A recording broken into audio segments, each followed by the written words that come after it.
Into game number 4 between Dusty and X7. Can Dusty do it? Can they push it to game number 5? Can they find the reverse sweep versus X7? We'll find out after this pause.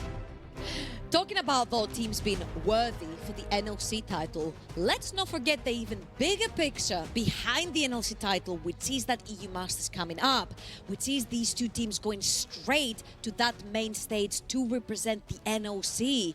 And the fact that they are so close in taking the series off of each other, I'm sorry, but as an NLC fan, it gives me a lot of hopes, especially since we've got 3 seeds. And our 3rd seed doesn't look that strong right now, guys, let's be honest. They're going to have to spend some time on those play-ins, finding their own way to success. But yeah, that is worth putting in the background, because today is about the glory of being champion, being first in your region, stamping your foot and saying, we belong. Yeah. There are those undertones, though, of... And it also gives us momentum going to EU Masters. Yep. And what a great crown that would be to reach wards afterwards. Said it twice. We have much better chances at winning EU Masters right now. We're winning EU Masters. He said it twice in his hype video. We can hold him all accountable when EU Masters comes around.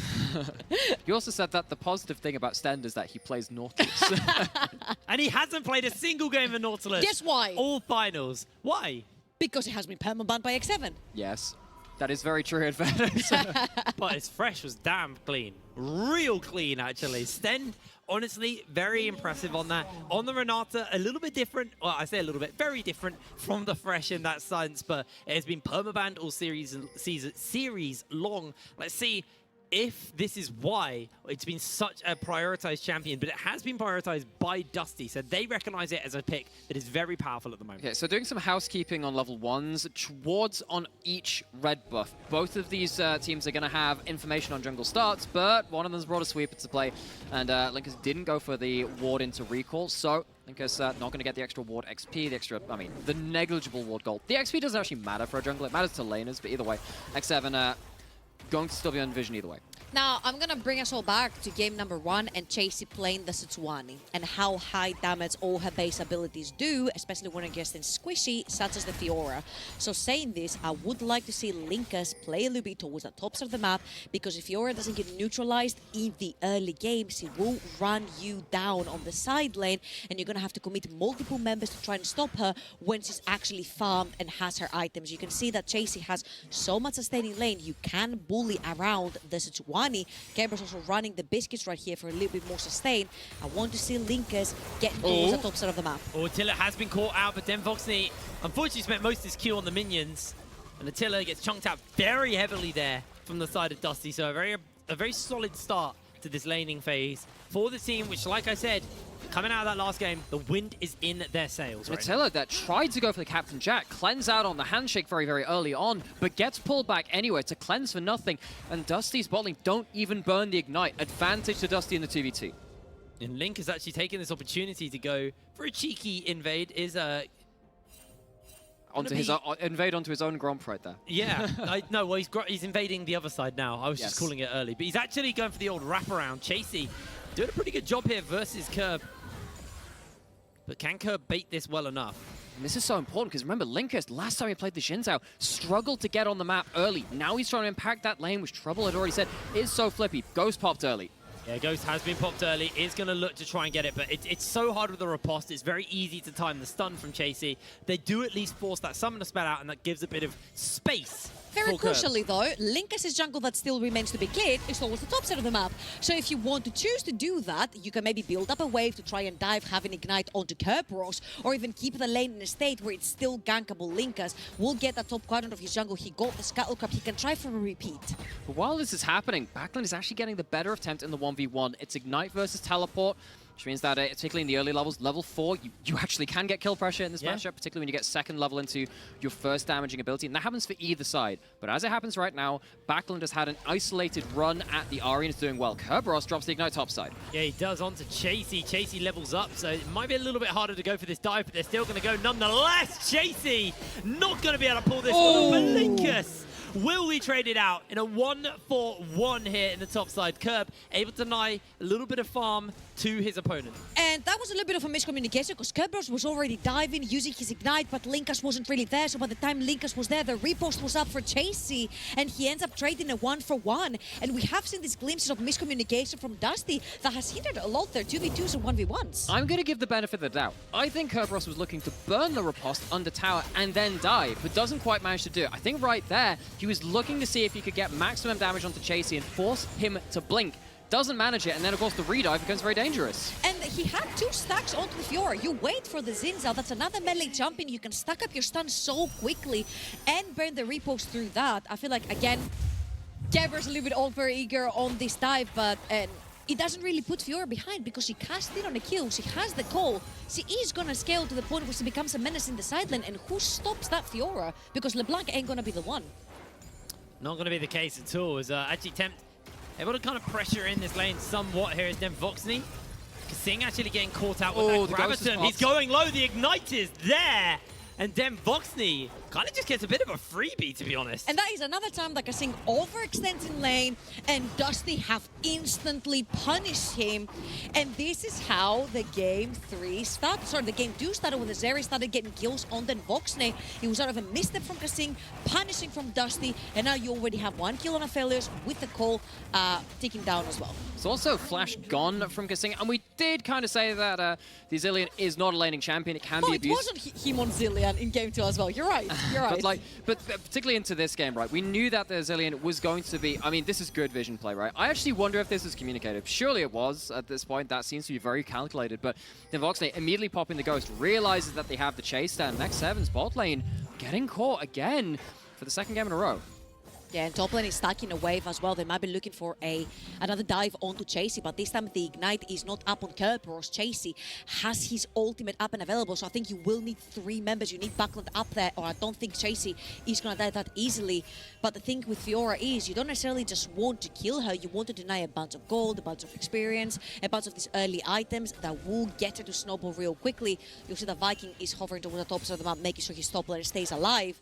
Really good stuff right there. I think Chasey only lost like about 2 or 3. Oh, Kasing. Oh, they're jumping in onto Kasing again. He's been flashed onto. He gets a heal off, but this is an easy kill for Dem Voxney. His 2nd of the game. And once again, his Aphelios is starting to be a nuisance for X7. This is so huge for Dusty, because whenever you have a split pusher in the game, and I know it's on the other side of the map, you want to, as X7, make sure you can stabilize the other side of the map and make sure you're split pushing and do stuff. If you have 2 kills on the Aphelios, remember, there's a break point where you have to go into the Aphelios and you don't have a choice of keeping it at arm's length. 2 kills is well on its way to that.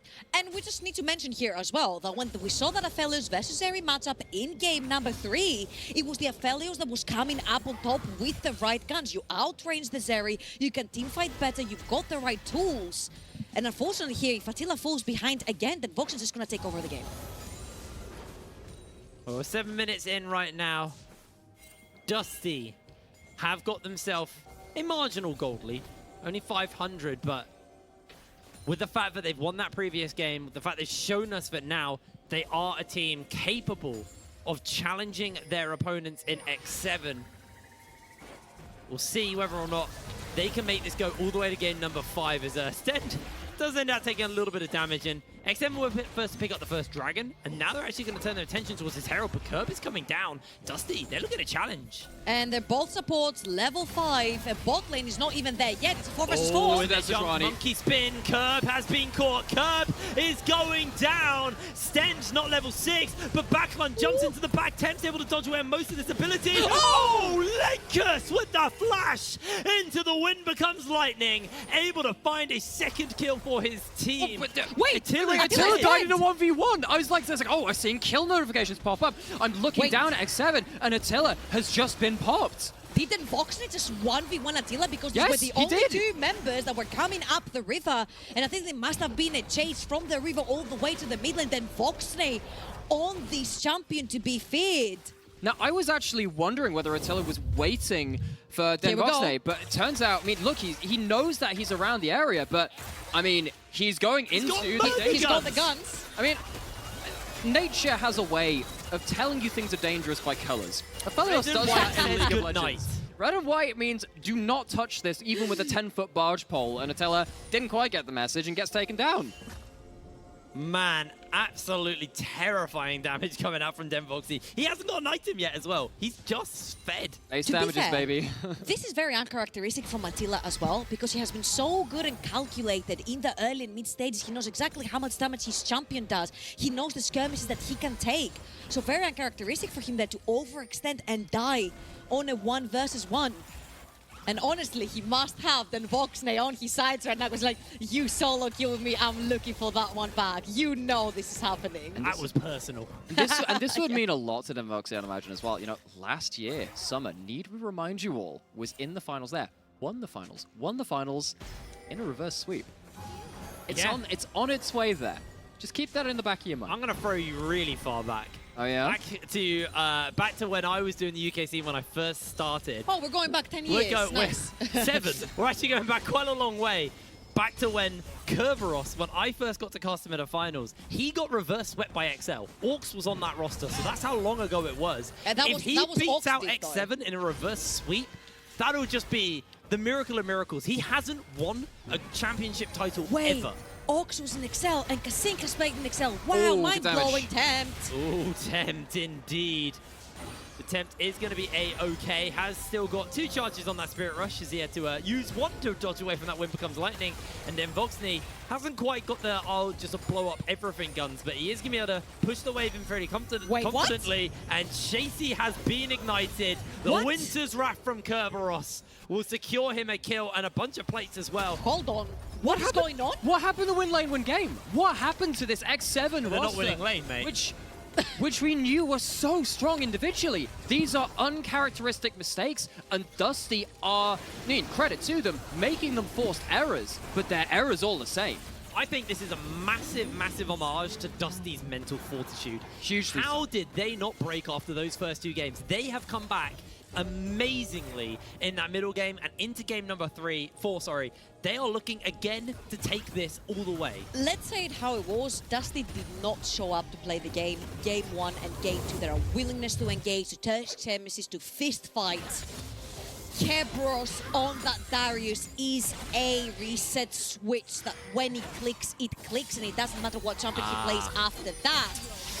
Beautifully done, honestly, from Kerberos. And I'm going to be very critical with top laners because I've seen top laners play Sejuani who are usually playing fighters and brutes in the top lane. Their Sejuani doesn't look that clean.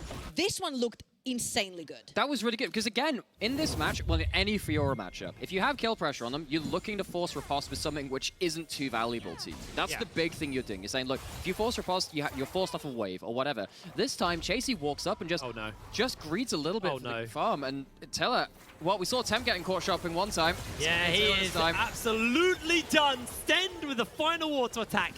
Pow, right in the kisser, he's down. Okay, Attila and Kasink were one of the strongest bot lanes that we've had in the NLC. And especially with Attila getting so far ahead in the early game, having his Zeri, he has not lost the champion. He only lost last game. Well, it seems to be the same case here because right now Dust is sitting 2,500 gold in the lead. They're all bunching up in the bot lane, but the tower platings are gone together with the tower, and the recipient of all that gold is then Voxney. Okay. If we can have a look at the gold right now to see the difference between 2,000. We're 13 minutes in and there's a 2k gold lead in the bot side.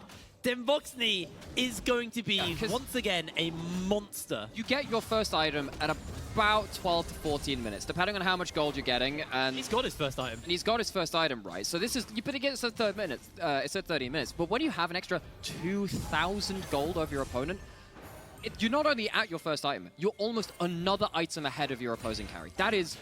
It's got an entire BF sword. Yeah, and I love the swap on the macro as well, right here for Dusty sending that Aphelios towards the opposite of the map. Only 2 mere tower platings remaining. Of course, tower platings are going to be turned off in about 20 seconds from now, which means you can take the tower much easier down, especially with 1.5 item Aphelios, a BF sword after the Gale Force as well. So a bunch of money in that Aphelios, a lot of damage right now. Likas also always shadowing. Oh, he's getting a plate. He's got Crescendum, he can do it. 4, 3. He's not getting all of them. Okay, he got at least one. Okay. That's an extra 160 gold. That's half a kill. he got. 6 tower platings on that Aphelios and 2 towers. That is a massive amount of gold that he is ahead, but... Oh no. Oh. Ghost popped. Chasey. Oh, he does not have the damage in for trouble. He can do everything. Curb with the solo kill. Chasey couldn't even riposte because he knew how that was going. Phenomenal from Kerberos. The funny thing is that me and Amir just stand outside. I'm like, what? Legitimately, what happened between game 2 and 3? Darius Legitimately, what happened? Darius happened. happened. Maybe it is flipping that switch. Maybe it's something mental because this team, Dusty, are revitalized. You are forgetting that both Alawi and Darius have a shared secret passive. Excuse me. It's tilt. Playing into them tilts your opponent. That's what it is. Next game, we're seeing Singed. If we get a next game, of I course. literally It's just thought of Kerberos, he Singed. might do it. I literally just thought of Singed as well. But I mean, as much as this is fantastic from Dusty in so many ways, Oh, Attila. What? But Yeah, really balanced. X7, we were ready to call this series over. I certainly was. And Yes. X7, walking into this, it was so easy to fit the storyline because X7 had slammed every other team in playoffs. And X7 are now over-calculating. They are, well, I mean, maybe they are calculating things, but this game, they're bad at maths. This 1v1 is very interesting because the repost is a lower cooldown than the second stun that Setsuani has. So you can get the first proc, you can repost that with Fiora, but when you can start stacking the second passive from Setsuani to get the stun, the repost is not there. That means Kerberos, all he has to do is chase down the Fiora, get the first repost, stack his passive again, and then ult back to back. That didn't even take his ignite on the 1 versus 1. He has his Frostfire Gauntlet as well. And I just want to reiterate here how huge even a Frozen Heart would be in the backline of X7 with all these auto attackers. Viking jumps in, but he's getting double chained there. Chasey is going to be able to save the day as Viking has been ignited. Sten Whoa. flashes forward, tries to throw the Q out. Does still have himself the hostile takeover. His backline looks for another chain. That's going to force Tempt to jump away. The handshake comes down. Curb is here though. And Curb is a formidable Sejuani to be dealing with. Tempt about to run out of charges on that Spirit Rush. He jumps in for the charm. Able to land onto Linkus and get a light trade off. But that is all of the ultimates burnt there by Tempt. And most of the time, in this situation, I would think you're losing Dragon, oh well. But you're probably losing mid outer turret and you're losing Dragon. The Herald is here too. Can they stop it before it charges? I don't think they can. Oh. Honestly, they are taking X7 to town. I think my question here is not how Dusty get that second win, because it looks pretty much won unless I just jinxed it. It's how do X7 reset from the back-to-back loss, because Zeri, which was their champion that they would be one, they would have priority on, that Attila would never lose on, has lost back-to-back. And we don't see an awful lot of Aphelios as an answer into Zeri. Now, we have seen some champions answer Zeri. I used to think, in a lot of ways, Sivir was a good anti-Zeri champion. Yeah. In the NLC, that's not really been the case, because players like Attila have been so good at that matchup. But it seems like, at least in this region, at least in this series, at least today, this Aphelios is the kryptonite. It's the Zeri kryptonite. So for me, the thing is, Sivir has like a double side to her, right? You can leave her alone in the bot lane. Yeah. Your support can roam all the way. But Dusty right here are playing for lane dominance, which is something that X7 have been doing this entire split. Attila and Kasink have been playing for lane dominance. They have been playing for early game platings. And right here, Sten doesn't care about roaming the map because he knows it's all about getting his AD carry ahead on this pick. This is why the Sivir is not coming through. You don't necessarily want to leave him alone down the bot lane. And if he can play the Aphelios like this, you see that the second his jungler got caught in the mid lane, the Aphelios stepped forward, started threatening with damage. So I'm just really enjoying this Voxner performance here. I also find it just kind of a little bit hilarious that Kerberos can threaten with damage just sitting in a bush. It's literally just like actual solo killer Kerberos. He's following you about 30 bushes Okay, back. actually, I have seen a Sejuani damage matching a Wukong damage on a game that a Wukong got ahead in damage and got ahead in general. And honestly, so that Sejuani is scary, okay? And This if is you're the going new up to Ornn. and if you're going up to team fights, you have to be aware of that. The extra pylon damage from people who aren't the main carries of Dusty is going to be considerable. They're all squishies, so the base damage from Sejuani when they're leveled up on her skills are going to significantly hurt. Mind you, Kerberos has been solo killing Chasey back to back without even using Ignite. Yeah, well, actually jumping in. Viking is going to pop the ultimate, but Flank he gets TP, caught out flank TP. immediately. There is a really nice ultimate coming in from Sten, but like you said, teleport has come in on the backline. Temp's looking to try and find himself the charm, able to get it. Sten gets the bailout onto himself, but it's not going to do enough as Temp jumps over the wall. Temp! That might not have been the play. Kasing comes in with the clock block to keep Temp alive, but Linkus jumps over the wall once again, pops the ultimate, able to get away. Sten goes down, and that is going to be 1 for X7. That was a really nice pickup right there from X7. They need to get something going on the map, and they pick on the squishiest member, which is Stand onto that Renata. Really good start. I think they kill well over no! Oh! Buckland!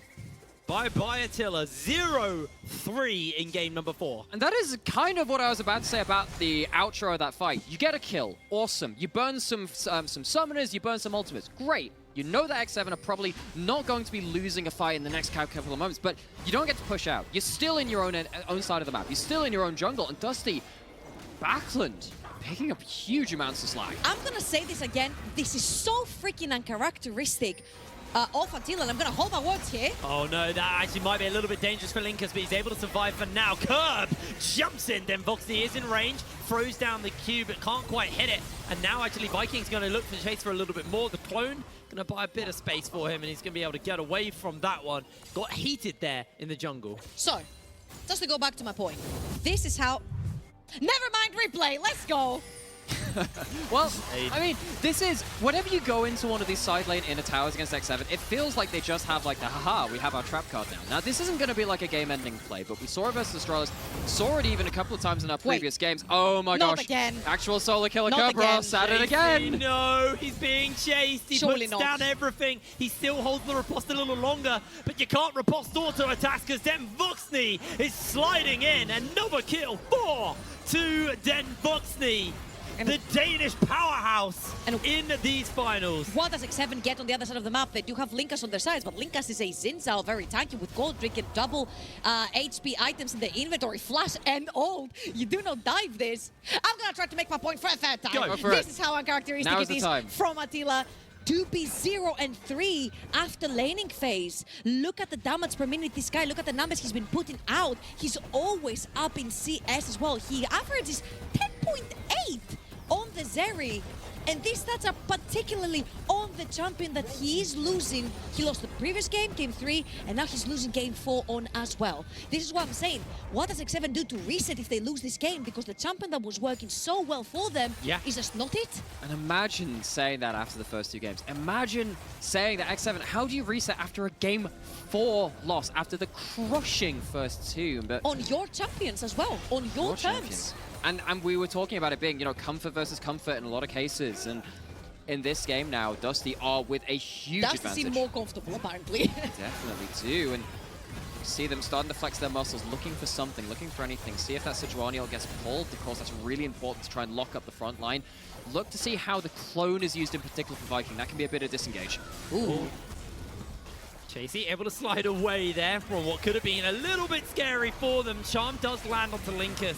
The Linkus, very tanky, as mentioned before. Dragon is up. This will be number 3 for the side of Dusty if they can get it. They are playing a little bit into the fog of war, though. They don't quite see exactly where it's going on, but there's going to be the Dragon secured for the side of Dusty. They throw down the hostile takeover as well from Kasing just to make sure. And Chasey now being careful. He's going to get himself caught out. The riposte goes down. They actually miss out on the ultimate, so Chasey is able to get away.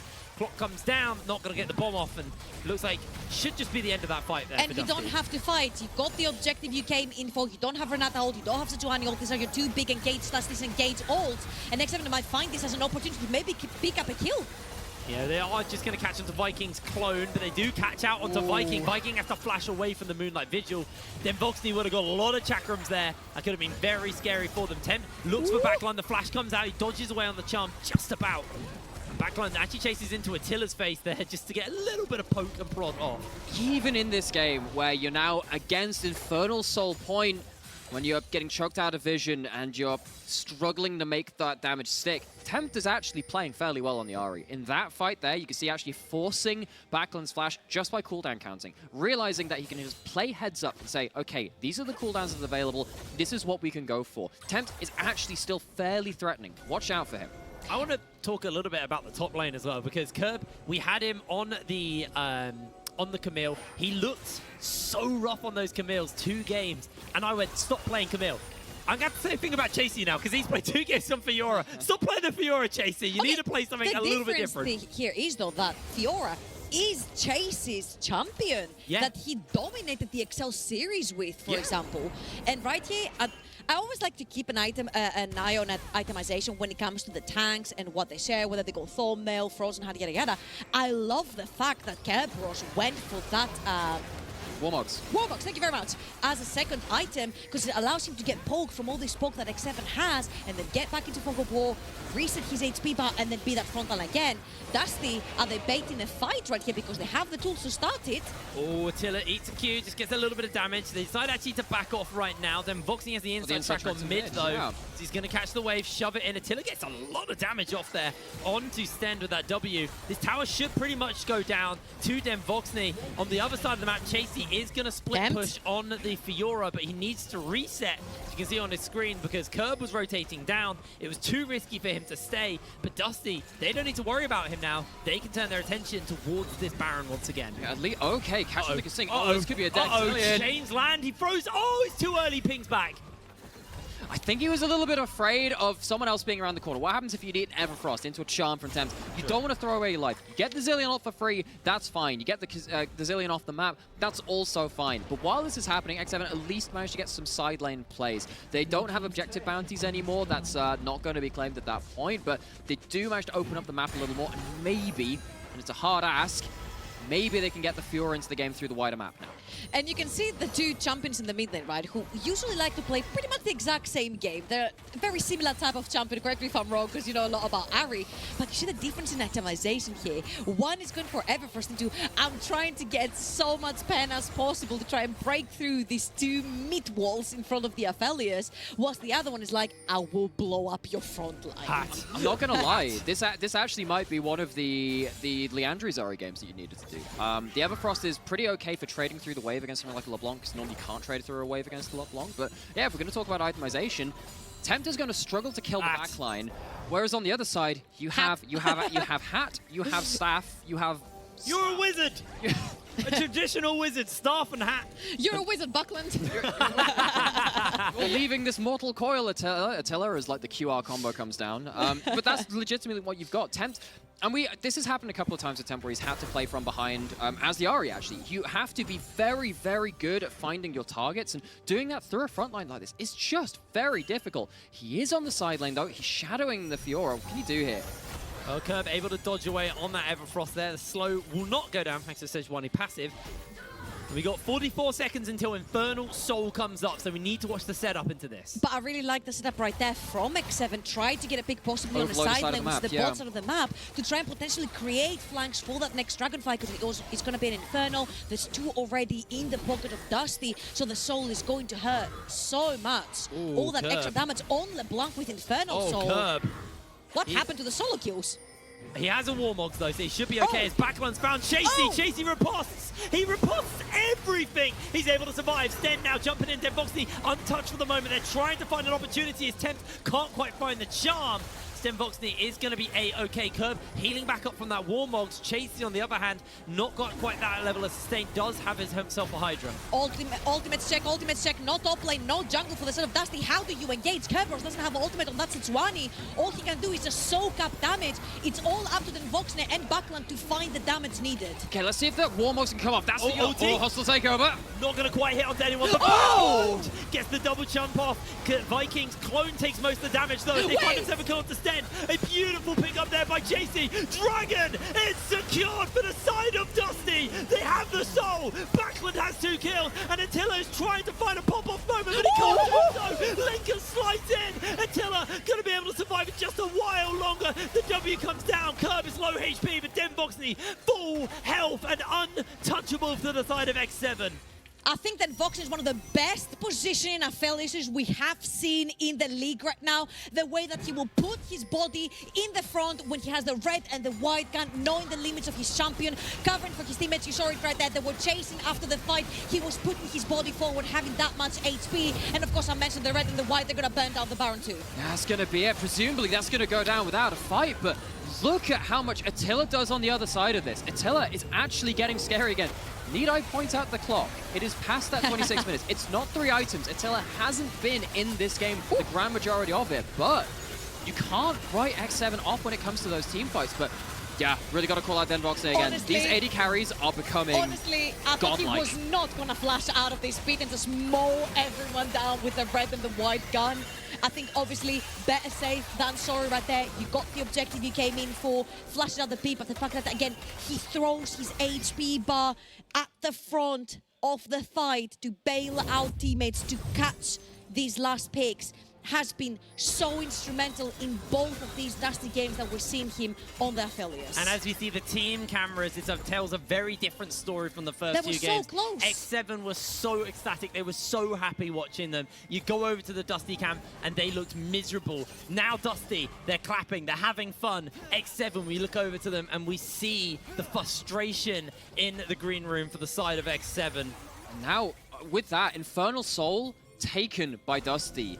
That means objective bounties are back up on the map for X7. That's how far the game has determined they are behind. And if you're looking at this LeBlanc, get ready for absurd damage numbers. Because you land a Q, you land a chain, that's just, I mean, it's going to be absurd. And Namera, how difficult is it to play this area at this point? Because everyone except the LeBlanc is pretty beefy. You've got Bloodthirster on Aphelios, you've got Stopwatch on Aphelios. Oh! Linkas is dead. It's pretty bloody hard because he gets himself blown up, but they do find a quick turnaround. Denvoxney gets himself a grabs him off. Tempt is almost down, but he's able to survive. Here comes Attila to maybe try and save the day for his team, but he can't do anything.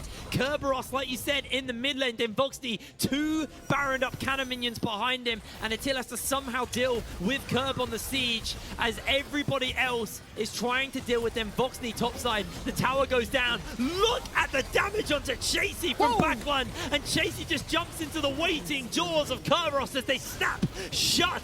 X7 are starting to lose members. They're starting to lose structures in their base. Maybe Tempt can find a hero play from the Ahri on the backline. He's on vision. He has no can't do anything, and it looks like Dusty might just be looking to try and close this one out here. They're going onto the towers. Viking jumps forward. Everybody gets caught out. Viking's clone is going to fade out as Viking's just able to hold out, but the Nexus has been left bare here by the side of Dusty. It's time to play Silver Scrapes, baby. We're going to game number 5.